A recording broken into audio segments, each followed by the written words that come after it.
Our focus tonight is a common medical complaint that at one time or another will affect up to 80% of the population. And a winter of above average snowfall and above average shoveling has not been helping. In the studio now for our Your Health segment is Dr. Stephen Ludwig, professor of orthopedics at the University of Maryland School of Medicine and orthopedic surgeon at the University of Maryland Medical Center. Doctor, thank you for being with us. Thanks for having me. Obviously, we're talking about back pain and a lot of complaints, and shoveling is not particularly good for that, I guess. No, I mean, especially now we've been sort of inundated with snow, and we've had a lot of complaints of people that have these acute back attacks, and the good news is that most of them are sort of self-limiting. Most of them go away. And just need a little rest and Mother Nature to help sort of coach it along. What typically happens in that it's a lower back concern, and it's more about the muscle than the spine itself? Yeah, well, it's a multifactorial sort of situation. It's a combination of bad technique, perhaps when you're shoveling, the muscles sort of get overused. Sometimes the disc spaces can get irritated. Sometimes the joints that control the motion in the back get irritated. It's a combination of a whole sort of cadre of things that can set off the problem. And it's the sort of thing where you know immediately something tenses up? Well, sometimes it does, but sometimes it can hit you the next day, several hours later. It's not uncommon for people to call the office after a horrible shoveling event or some sort of low-grade trauma or micro-trauma or repetitive type of activity, and it doesn't hit them for a few days later with the complaints of back problems. What do we do when back pain crops up? Yeah. What's the first line of treatment? You know, is it the heating pad or is it ice? Yeah, it's different for everybody, but what we tell people is we reassure them. I think that's probably the most important thing, that most of these problems are self-limiting. Most of the problems will go away by themselves. Typically, we treat it with some anti-inflammatory medications, sometimes little muscle relaxants if people are really, really bent over and they're having a lot of muscle spasms, to your point from before.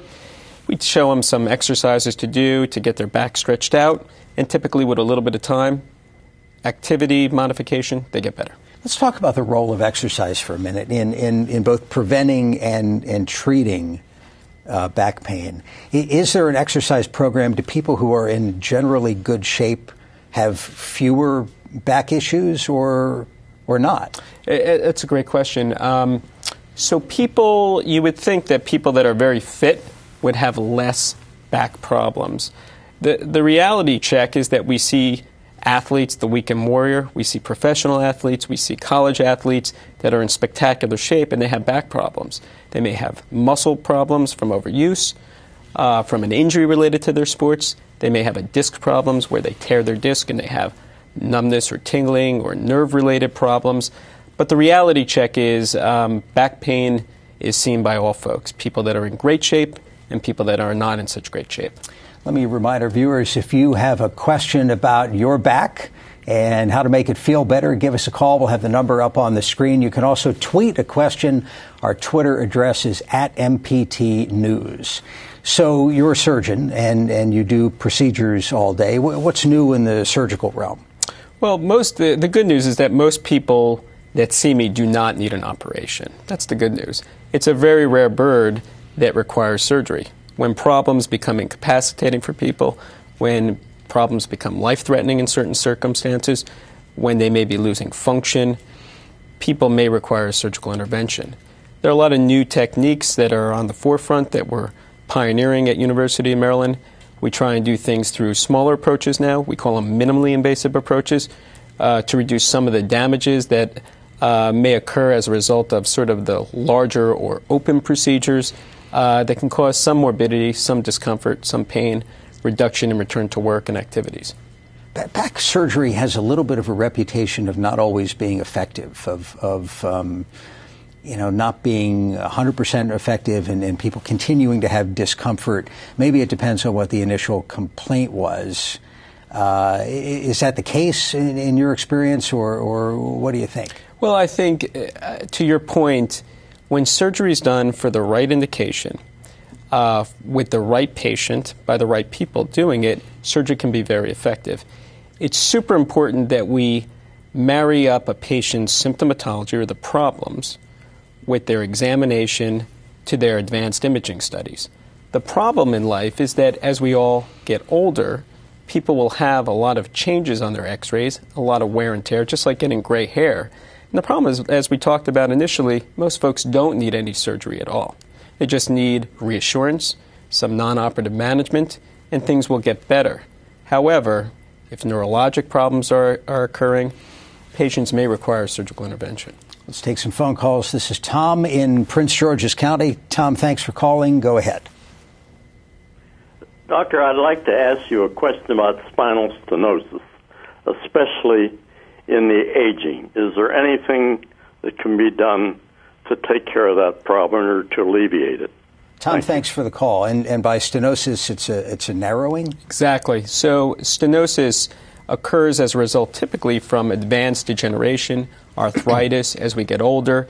The area where the nerves are traveling through the spine, whether it's in the neck or in the lower back area, causes, as the viewer or as the caller in discussed, spinal stenosis or narrowing. The newer techniques can open up the areas for the nerve roots, relieve the pressure on the nerves. It can be a life changer. It's some of the best procedures we can do to help improve a patient's quality of life. What can be done in those cases short of surgery? Well, there are a lot of non-operative processes that can be helpful. Therapy, as you discussed, or getting active and getting into a little better physical shape. Anti-inflammatory medications, sometimes shots of steroids can be helpful as well. Let's talk to Pat in Harford County. Pat, thanks for calling. Go ahead. Yes. I have a pinched nerve in my neck that is going down my shoulder and my arm, and it's caused my thumb to get numb now. Anything that can be helpful without having to get shots or whatever? Pat, thanks very much. Yeah, that's a good question as well. You know, what I counsel most folks when they're having the type of pain, and Pat was describing a neurologic problem traveling down, I think, her arm. Certainly exercises can be helpful at strengthening the muscles around the nerves and around the disc spaces to help reduce some of their discomfort. Anti-inflammatory medications can be helpful unless there's some contraindication or problem that people have with anti-inflammatory medications. But once again, most of these problems, when you're not losing function, are self-limiting and get better on their own. What would you do as a workup, the next step when somebody comes in with complaints like that? Is it an MRI, CT scan, X-ray? Where do you go first? Yeah, that's a good question. So what Pat was describing was a neurologic process, you know, a pain that was from her neck, I believe, traveling down the arm. To me, it sounds like it's a pinched nerve. It may be stenosis. Typically, if somebody has neurologic problems, we'll get an MRI scan to answer your question. Okay. And an X-ray could pick up if if there were some more visible issues with actual bone structure. Yeah, certainly. The first line of sort of radiographs are just plain imaging studies that we can get in the office. But when there's a concern for a neurologic event, like Pat was describing, you know, if her quality of life is affected once again, or functionality or neurologic exam, we won't hesitate to get an MRI scan to get some more advanced imaging and understanding of the problem. Out to Baltimore County, Alice on the line. Alice, thanks for calling. You're on. Hi. Hi. I just got a couple questions. I had an MRI done, and I've been to two specialists, and they both told me I've got spinal stenosis, and that I do have to have surgery. It comes and goes with the pain, but lately I haven't had any pain with it. I get a little achiness in my shoulders and in my neck. I'm just wondering, you know, how if I do have to get this right away or if I can wait. You're not in a hurry, it sounds like. No, I'm not. I'm not really having that much pain with it, and I'm kind of, hesitant, and I'm worried about the insurance and what it's going to cost down the road, too, if I wait. Right. You know? Well, good luck. We'll get you an answer on the air. Thanks for the call. Thank you. So the answer to Alice's question is that the symptoms will wax and wane, and it's not because the structure or the architecture of the stenosis is changing. It's just the natural history, and I don't have an answer for you, frankly, why the symptoms will come and go. We do know that the natural history of somebody with what Alice was describing is that it will come and go. The problem is if it stays on and it gets more progressive, more severe, more intolerable, then we may need to get more aggressive. What should a patient expect from that kind of surgical procedure? You're spending a night or two? It's a long operation, a short operation? I have no idea. Right. It really depends upon the pathology, the number of levels involved, whether or not it's a neck problem or a low back problem, whether or not they have a more complex spinal problem requiring perhaps a fusion procedure. That really will dictate the length of stay in the hospital, their outcomes, the complication rates, things like that. About a quarter of your work, you told me, is in shock trauma, dealing with emergencies as opposed to elective procedures. How's that different? So it's a completely different animal. I mean, these are people that are fine today, and then they have this tremendous traumatic injury, and they have it can be a life-altering problem. You can walk one day and you can be completely paralyzed, minutes later after your injury. There are very, very rare problems from an elective perspective that can cause a progressive decline in neurologic function. Some problems in their neck, some problems with tumors, they can cause it, but traumatic injuries are a completely different animal. Let's go out to Prince George's County. This is Dee. Dee, thanks for calling. Go ahead. Hi, thanks, guys. Thanks for taking my call. Absolutely. For the doctor. I very fairly healthy. I mean, I work out at least 4 or 5 times a week. I'm 52 years old, and my lower back, I seem to wake up with pain there. Now, I do a little yoga, and the yoga seems to pull it out, but the next day it's the same thing. My lower back, sometimes it comes up to my lower side of right under my muscle on my left arm. I have no idea. And my second question is, what would determine whether or not I needed an MRI? Does it sound like something that I would need to have an MRI concern about? Dee, thanks very much. Good luck.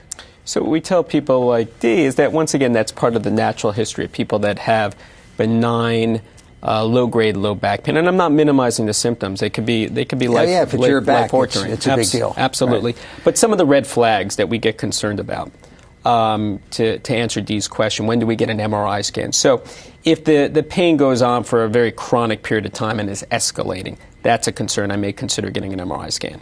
If somebody is having neurologic problems or weakness in their legs, problems with their bowel bladder habits, that is a concern to me. I'll get an MRI scan.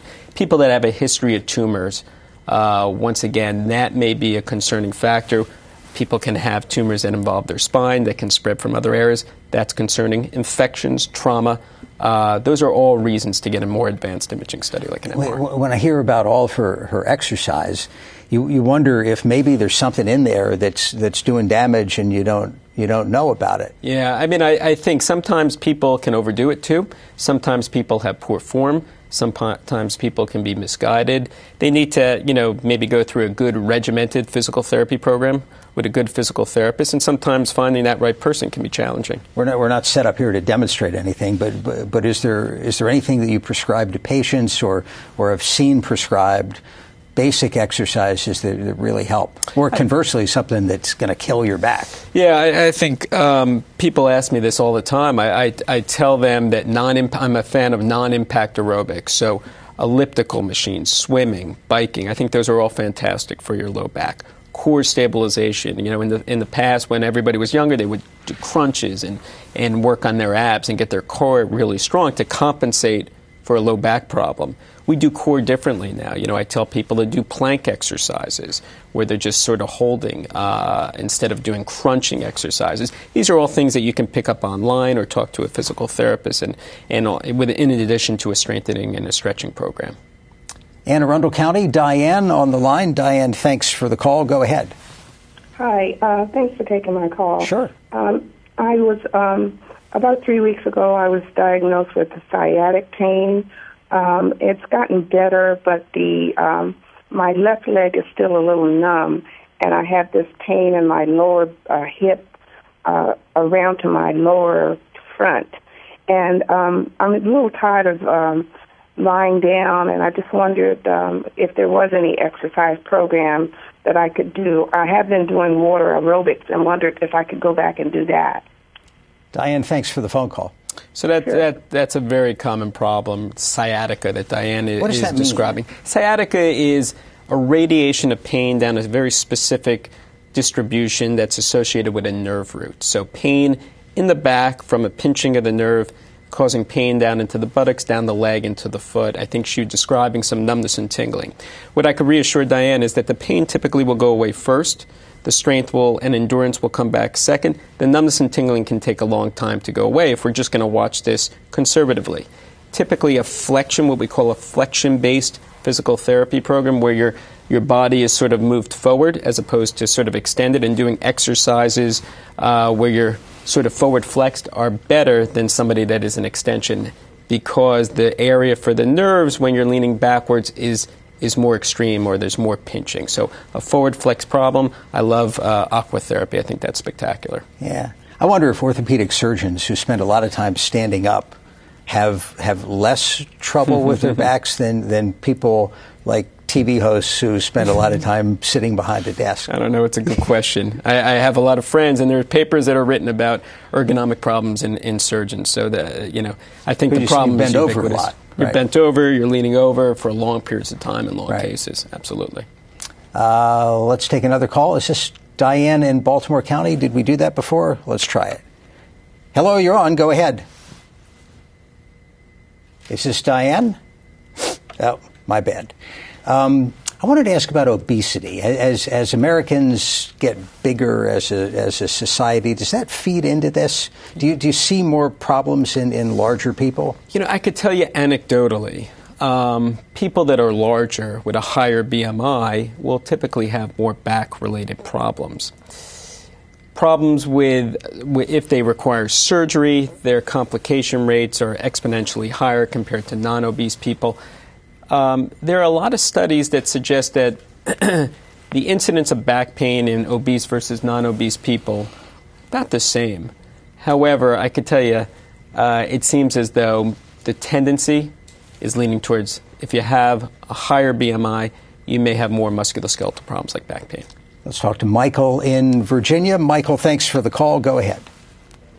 Hi, doctor. My question is, I have an MRI, and I have problems with my L4, L5, and L7 back disc. And one morning I can be fine, and the next morning I can't even get out of bed. Where my wife will have to actually pick me up in a standing position. I just want to know what determines whether or not you have surgery or not. Thanks for the call. So once again, I think to Michael's point, when it begins to become cumbersome for his lifestyle, when it affects his quality of life, when it begins to affect his level of function, when he can't tolerate the pain anymore, I think it's reasonable to get evaluated by a physician that specializes in spine. As we get older, do we all develop some of these issues? Well, the interesting part about it is that radiographically we're all going to have the changes associated with degeneration, spinal stenosis. In fact, when you reach your 70s or 80s, probably about 80 to 90% of people, based on their advanced imaging study, their MRI scan, will have radiographic evidence of spinal stenosis. Wow. But there are people that are copers and are non-copers. So some people can do they all have it. symptoms? I mean, if you're seeing it on the picture. That's my point. People will have the radiographic changes, but they'll have absolutely no symptoms. And we can't explain it. It's like looking for the Holy Grail. We don't know why. The reality is that there are certain people that can't tolerate it, become symptomatic, and they really go downhill, and that's when we intervene. Are there some people with good-looking MRIs, perfect radiographs, who nonetheless have back issues? Absolutely. So that's the other end of the spectrum, too.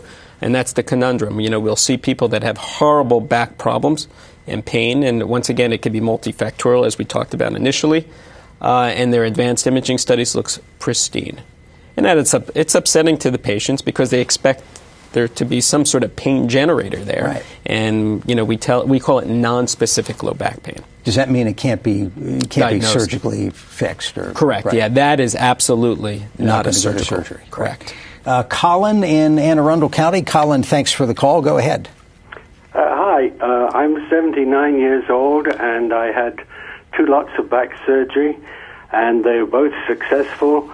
One I left too early. That was the first one, and I had permanent nerve damage. So I would encourage people to not do what I did, which is go to chiropractors and mess around before getting to a neurosurgeon.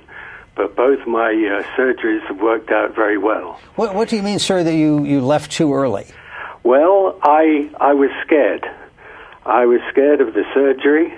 This was 40 years ago, when I was a lot younger. And so I was dreading it because I thought that, okay, there was a chance I'd be disabled for life if it didn't work out well.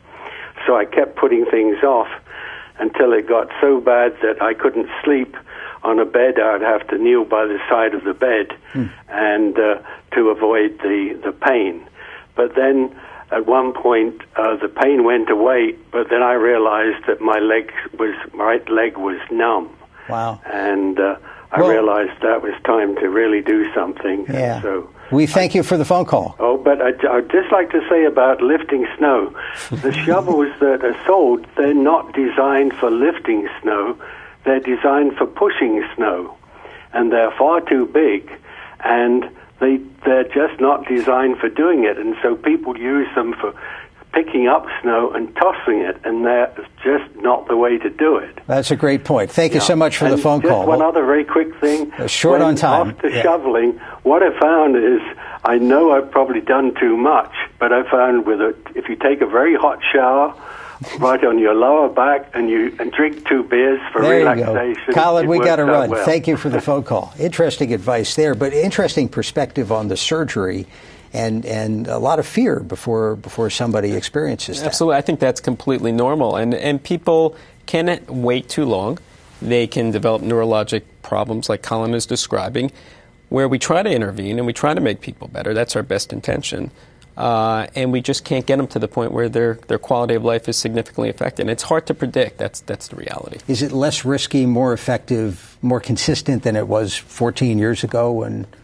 I think compared to where we were 14 years ago, 20 years ago, I think spine surgery, when well done by people that do it all the time, is a very safe, effective modality. Very good. Dr. Stephen Ludwig, Professor of Orthopedics, University of Maryland, thanks for your time. Thank you for having me. Your health segments are a co-production of Maryland Public Television and the University of Maryland Medical System.